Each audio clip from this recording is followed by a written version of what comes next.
샬롬, 당신은 이 땅에 속해 있지 않습니다. 요한복음 17장 16절.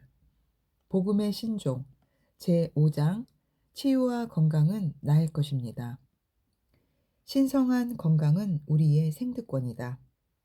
신성한 건강은 우리의 생득권, 즉 우리가 하나님 나라에서 하나님 자녀로 다시 태어나면서부터 얻게 되는 권리입니다.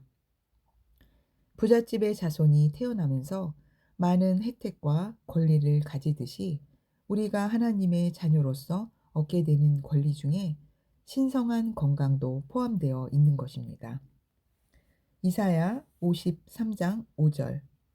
그가 찔림은 우리의 허물 때문이요 그가 상함은 우리의 죄악 때문이라. 그가 징계를 받음으로 우리는 평화를 누리고 그가 채찍에 맞음으로 우리는 나음을 받았도다. 베드로전서 2장 24절.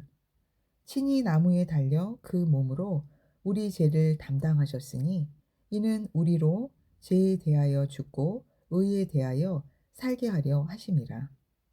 그가 채찍에 맞음으로 너희는 나음을 얻었나니. 2000년 전에 값은 이미 지불되었고 질병에 대한 대책도 이미 예비되었습니다.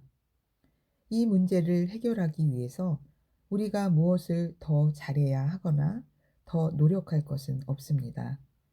그래서 우리가 받은 말씀을 은혜의 말씀이라고 합니다. 다만 이미 이루어진 그것을 당신의 삶에 실제로서 불러오는 일이 남아있을 뿐입니다. 그래서 오히려 오래 믿은 신자보다 잘못된 전통을 덜 접한 초신자들이 치유를 더 잘 경험하는 것 같습니다. 저희 경우에도 말씀을 가장 먼저 실제로 경험한 것이 치유 분야였습니다. 저는 어려서부터 몸이 약한 편이었고 결혼 후에도 위장병과 편두통을 달고 살았습니다. 당시에는 예수를 믿지도 않았고 그런 상황이 크게 문제라고 생각지도 않았습니다. 그저 항상 진통제를 가지고 다니면서 증세가 좀 심해지면 자연스럽게 약을 꺼내 먹곤 했습니다.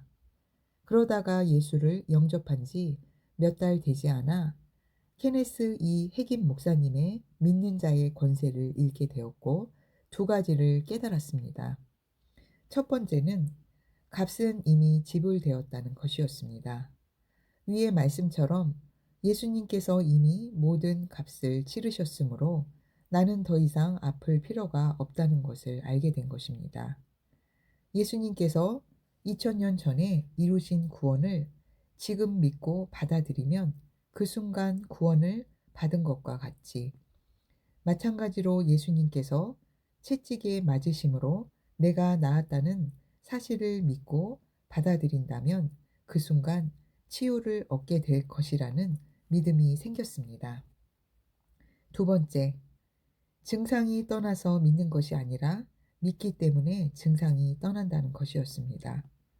위에서도 언급한 바와 같이 보통은 증상과 질병을 같은 것으로 여기기 때문에 믿음으로 기도하다가도 증상에 변화가 없으면 에이, 안 나았네 하면서 이내 포기해 버리는 경우가 많습니다. 그러나 다행히 저는 핵인 목사님의 간증을 통해서 느껴지는 증상과 상관없이 하나님의 말씀을 믿고 믿음대로 행하면 증상은 결국 사라질 수밖에 없다는 것도 함께 깨달았습니다. 그래서 저는 편두통을 해결하기 위해 스스로 제 머리에 손을 얹고 이 시간 이후로 이 질병이 내 안에 머물러 있는 것을 허락하지 않는다라고 선언했습니다. 그렇게 바로 깨끗이 나았다면 얼마나 좋았을까요? 그러나 믿음으로 선포한 후에도 상황은 전혀 달라지지 않았습니다. 그래도 두 가지 계시로 인해서 저는 흔들리지 않을 수 있었습니다. 그리고 며칠이 지나니 약을 먹지 않고는 결코 없어지지 않던 증상이 자연히 사라진 것을 발견했습니다. 물론 그 후에도 한 번씩 증상이 다시 나타나는 경우가 있었습니다. 그럴 때 나은 줄 알았는데 아니었구나 라고 생각한다면 질병을 향해 다시 문을 열어주고 마는 것입니다. 내가 아무리 다시 찾아와도 나는 문을 열어주지 않는다. 나는 너를 인정하지 않는다. 너는 내 안에 들어올 수 없다. 이와 같이 믿음의 고백을 유지하면서 계속해서 질병을 대적하고 증상을 거절한다면 결국 어떤 질병이든 완전히 떠날 수밖에 없습니다. 이렇게 첫 번째 치유를 경험한 이후 거듭난 나의 정체성을 더 잘 알게 되고 하나님의 평강 안에 거하게 되면서 위장병도 자연스럽게 사라졌습니다.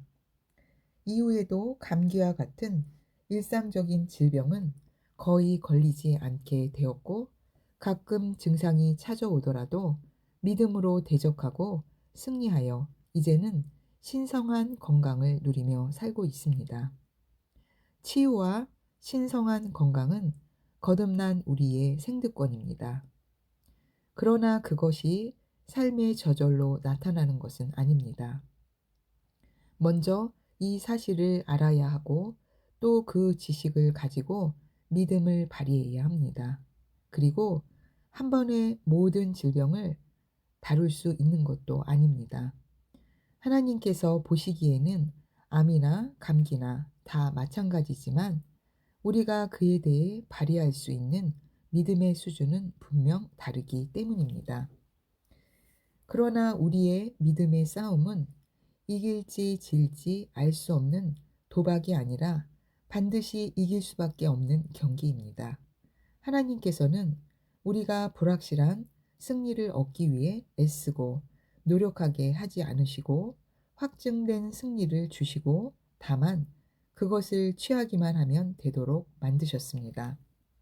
이제 질병이 찾아올 때 하나님 낫게 해주세요 라는 말은 하지 마십시오.